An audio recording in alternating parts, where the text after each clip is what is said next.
નમસ્કાર, હું છું પ્રિયા અને તમે જોઈ રહ્યા છો જનતા કી જાણકારી ન્યૂઝ।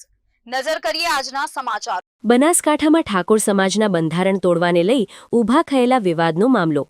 સિંગર ગબ્બર ઠાકોરે સમાજની માફી માંગવાની કરી વાત। ગેનીબેનનું કહ્યું એમ છે કે ડીજે વગાડવાનું નથી। અલ્પેશભાઈ સાહેબનું કહેવું છે કે ઘરે ડીજે વગાડો। ગબ્બર ઠાકોર કોઈને નાત બહાર કાઢવા કે દંડ લેવા જવાની જરૂર નથી।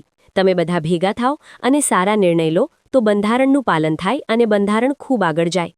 ગબ્બર ઠાકોર ન્યાયની વાત કરીએ તો મારી પાસે મોટું ષડયંત્ર રચાયું છે અને ગામમાં વિખવાદ થયો છે। સોગન પર વાતો આવી ગઈ છે। સાહેબ એવું કહે છે કે ડીજે વગાડો, બેન એવું કહે છે કે ડીજે મત વગાડો। એમાં સમાજને શું કરવું એ નિર્ણય નથી। ગબ્બર ઠાકોર ડીજેમાં 5-6 હજારનો ખર્ચો થાય છે, 15,000 લગરિયામાં થાય, એના વિશે વિચારો। બંધારણ ખર્ચા ઓછા કરવા માટે બન્યું છે, પણ આમાં ખર્ચો વધી જાય છે। હું સમાજની માફી માંગી લઉં એમાં કંઈ નાના બાપના નથી થઈ જવાના। દંડ થાય તો જેના ઘરે લગ્ન હતા એ નાત બહાર જાય। કલાકારો આયા એમને કંઈ નથી તો હું પૈસાથી ગાવા ગયો, મને તો તમે બોલાવો તો પણ આવું। તો એક સારી વિચારધારા કરો। મારી સાથે જે 5 લોકોએ ષડયંત્ર રચ્યું, અહીંયા અંધારું હશે, કુદરતના ઘરે અંધારું નથી। આગેવાનો ખૂબ સમજુ છો, મારી સાથે ખોટું થયું છે, તમે કેટલી જગ્યાએ મીટિંગો કરશો? ગબ્બર ઠાકોર, બંધારણ માટે સારા નિર્ણય લો। મેં મારા વિચાર રજૂ કર્યા છે। આજ સુધી સમાજની મીટિંગોમાં અમે બધે આવ્યા છો, ફાળા પણ આપેલા છે। છોકરાને એક ડીજે વગાડવા માટે નાત બહાર। ગબ્બર ઠાકોર, જે થયું એ સારા માટે થયું છે, જે થશે એ પણ સારા માટે થશે। આ સલાહ નથી, સમાજના દીકરા તરીકે વાત કરી છે। રિપોર્ટ ભરત ઠક્કર, ડીસા, બનાસકાંઠા। પહેલા તો બધાને જય બાબા રે। એક રિક્વેસ્ટ છે, એક રજૂઆત છે અને મારા વિચાર છે। આ એક સલાહ નથી તો કહેવા માંગુ છું કે ગેનીબેન એમ કહે છે કે ડીજે બિલકુલ વગાડવાનું નથી। અલ્પેશજી સાહેબનું કહેવું એવું છે કે ઘરે ડીજે વગાડો। તો કોઈને નાત બહાર કાઢવા જવા માટે મિટિંગ કરવાની જરૂર નથી, કોઈના દંડ લેવા જવાની જરૂર નથી। તમે બધા ભેળા થો, કોઈ બી સારા નિર્ણય લો વ્યવસ્થિત રીતે તો બંધારણનું પાલન પણ ખૂબ આગળ જાય અને આવું બધું ના થાય। ચંડીસરમાં પણ લાઈવ પ્રોગ્રામ થયો છે, તમને બધાને ખબર જ છે।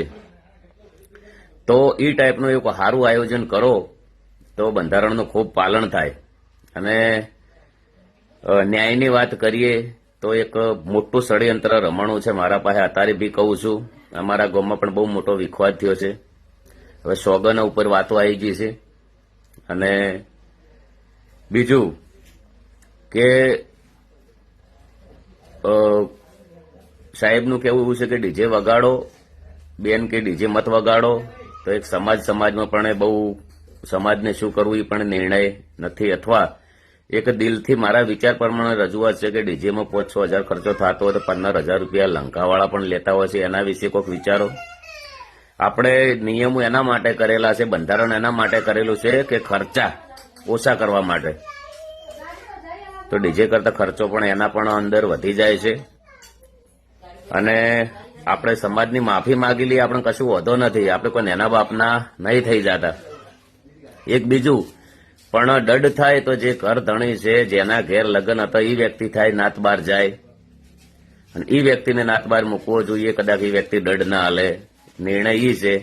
એમને પૂછવામાં બી આવવું જોઈએ, અથવા ચલો કે પેલા પાર્ટી કંથી દંડ લીધો 1,51,000 રૂપિયા માનીએ છીએ, તો ને કલાકારો આયા એમના કંથી કોઈ નહીં। તો અમારો તો કલાકારનો ધંધો છે, ગમે તે જગ્યાએ જઈએ, ઓલરેડી કાયમ બી પ્રોગ્રામ અમારા ચાલુ હોય છે।